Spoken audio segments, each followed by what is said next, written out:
সম্প্রতি মুক্তি পেয়েছেন বাংলাদেশের জনপ্রিয় কণ্ঠশিল্পী ও অভিনেত্রী নুসরাত ফারিয়া।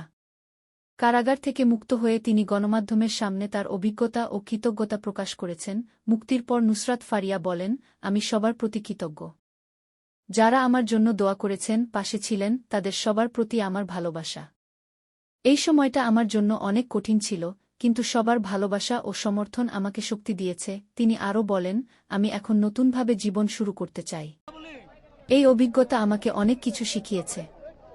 আমি চাই সবাই আমার পাশে থাকুন এবং আমাকে সমর্থন করুন। নুসরাত ফারিয়ার পরিবারের সদস্যরাও তার মুক্তিতে আনন্দ প্রকাশ করেছেন। তারা বলেন, আমরা খুব খুশি যে ফারিয়া আবার আমাদের সঙ্গে আছে। আমরা তার পাশে আছি এবং সবসময় থাকব। নুসরাত ফারিয়ার এই অভিজ্ঞতা তার জীবনে নতুন অধ্যায় শুরু করেছে। আমরা তার ভবিষ্যতের জন্য শুভকামনা জানাই। ইনভেস্টিগেশন করার কথা ছিল, ইনভেস্টিগেশন করে সে রিপোর্ট দাখিল করেছে কোর্টে, এবং কোর্ট ওই রিপোর্টের উপর বেস করে এবং তারা যখন দেখে যে এই পুরো সময়টা জুড়েই সে বেসিক্যালি ছিল কানাডাতে, তার ওইখানে শো ছিল। আদালত থেকে আজকে সকালে যখন রায় আসে, আন্টি মানে ফারিয়াপুর মা, সে অলরেডি অন দ্য ওয়েতে আছে, হয়তো আর 10 মিনিটের ভিতরে সেও চলে আসবে।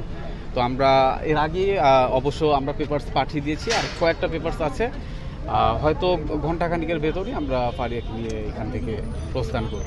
এইটা আসলে একটা হয়রানিমূলক মামলা, এটা পরিষ্কার এবং স্পষ্ট যে যখনই এই ঘটনা ঘটে, দেখেন এখন কিন্তু সর্বস্তরের মানুষ চলে এসেছে এবং তার পক্ষে কথা বলছে, এবং আমরা কখনোই চাই না যে একজন আর্টিস্টকে এইভাবে করে আসলে হয়রানির শিকার করা হোক।